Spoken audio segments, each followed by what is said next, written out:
Did you know there was a Mormon war? It's not very well documented, and the stuff that is out there comes from Mormon authors, so I thought it would be interesting to look at it from a secular perspective. The year is 1830. A new religion has popped up out of New York called Mormonism, or the Church of Latter-day Saints. And at the head of it all sits a charismatic, maybe blonde, limp-legged man, Joseph Smith. I like him because he has over 30 wives. Now, Joseph Smith wants to expand his religion and sees the new frontier as a great opportunity to set up religious colonies out of the government's reach. But a lot of people didn't like this. You see, the small towns would get ratioed when a large group of Mormons would move in. Their businesses and politics would get taken over, and nothing could be done about it since it was all perfectly legal. On top of that, these Mormons had crazy ideas like slavery is wrong and Indians are entitled to their native land. So when Missouri had a large influx of Mormon immigrants, politicians and slave owners got worried that they might turn Missouri into a free state. At the time, the issue of slavery was still being debated in the United States. Politicians tried to keep the number of free and slave states even, so if Missouri flipped, the free states would have been outnumbered. The buildup to the Mormon War is worth looking into because it provides us with an insight on the political climate right before the Civil War. So let's start from sort of the beginning. Joseph Smith is hosting a big conference at his headquarters in Kirtland, Ohio.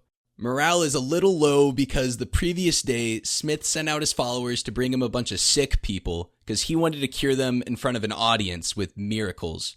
But instead, a child ended up dying because he didn't get proper medical treatment.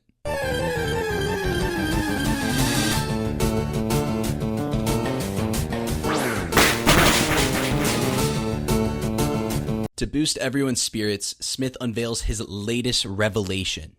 Yeah, okay, I'll let him know. Okay, fellas, I just got off the phone with God, and he just dropped some new lore on us. So it turns out the Garden of Eden is actually in Independence. By the way, that's Jackson County, Missouri, for the fellas out there who don't know. And, get this, we're all moving there. So Smith and a large cohort of Mormons make their way to Missouri. Upon arrival in 1831, the Mormons were largely welcomed in Jackson County. The residents saw their presence as a way to improve their local economy and build up infrastructure. However, over the course of 2 years, the relationship between them began to turn sour.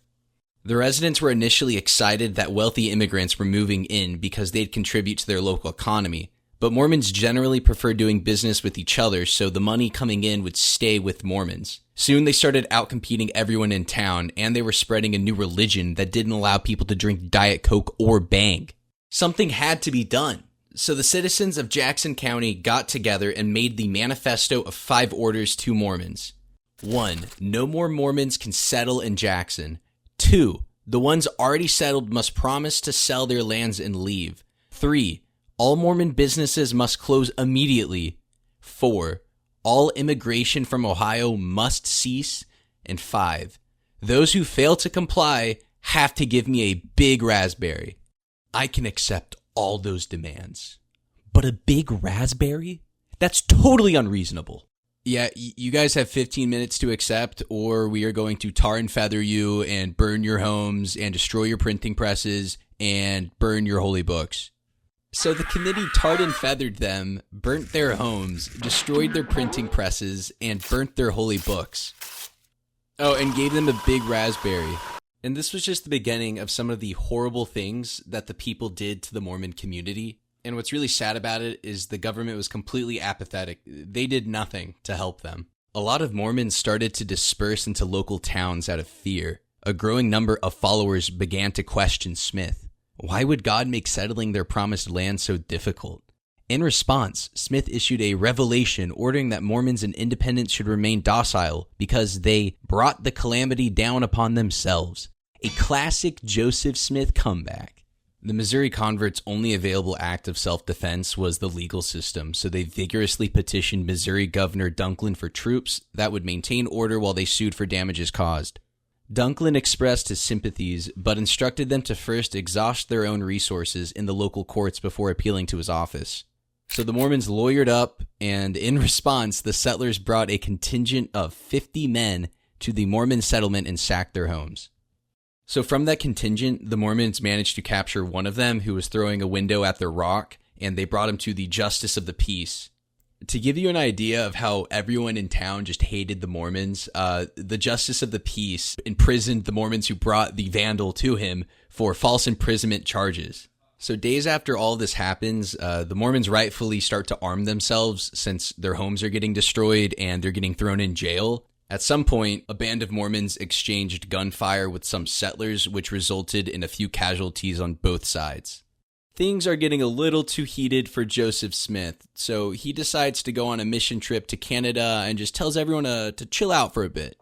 So everyone was chilling out, but then a wealthy slave owner, Lieutenant Governor Lilburn Boggs, pulls up with a militia headed by Colonel Thomas Pitcher. They plan on murdering the arrested Mormons. But the Mormons pull up and were like, H-double hockey sticks, no, you're not going to murder our boys. And then Pitcher's like, okay, fellas, I'm an unreasonable man, so let's make a deal. If you immediately surrender and give us all your guns and let us arrest the guys who were practicing self-defense, we'll let you go. And then the Mormons were like, nah. And then Boggs is like, fellas, I pinky promise I'll also disarm the settlers. And so then the Mormons are like, fine. And they drop their guns. And then the settlers are about to drop their guns, but then they didn't because they're not going to do that. The following night, the settlers sacked Mormon homes again. They beat up the men and drove the women and children out. The displaced families had to endure a hard winter storm that night, but they were reassured of their divine favor when a meteor shower lit up the sky. Of course, the residents took it as a sign that God had approved their hostility towards the Mormons. Word spread about the horrific attack, and people were generally sympathetic to the followers. One newspaper wrote, "There may be many worthless and intolerable members of this obnoxious sect, but laws are equal to the punishment of all those who are guilty of violating them. The Mormons are much protected in their religion, their property, and persons as any other denomination or class of man." Once again, they petitioned Governor Dunklin for some form of reparations or protection. Given the bad publicity, he folded. Dunklin provided temporary protection while the Mormons got back to their homes, but the lack of permanent protection made the prospect of returning to independence terrifying, so the majority of them continued to disperse to neighboring counties. Additionally, none of the lawsuits stuck, so the residents of Jackson County weren't punished. A growing minority of Mormons began to doubt the validity of New Zion. Nearly a month following the incident, Joseph Smith heard the news and had to come up with a new plan. He pulled the classic, God is punishing you for your lack of faith and poor Christian living maneuver.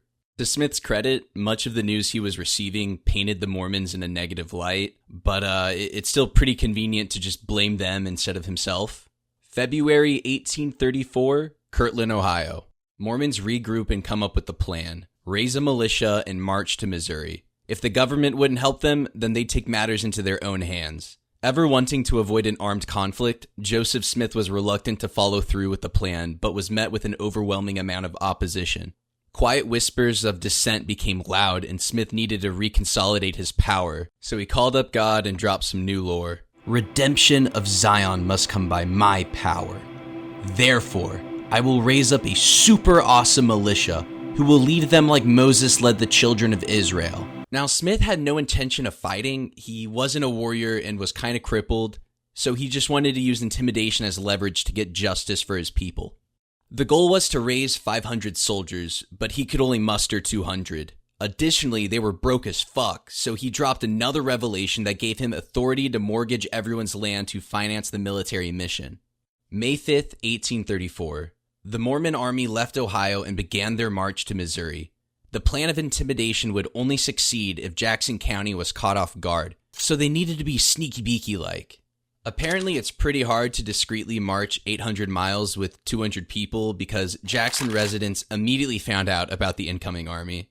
The citizens let it be known that they intended to dispute every inch of grounds, burn every blade of grass, and suffer their bones to bleach on their hills rather than the Mormons should return to Jackson County. So yeah, tensions were a little high.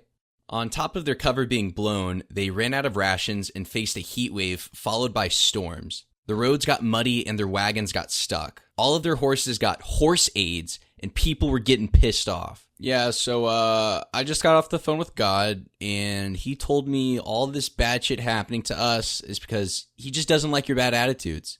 Oh, as a funny side note, one of the Mormon leaders got fed up with Smith's inept leadership and planning and said, "You have stamped out liberty of speech. You prophesize lies in the name of the Lord, and you've got a heart corrupt as hell." In response, Smith threw a holy relic at him.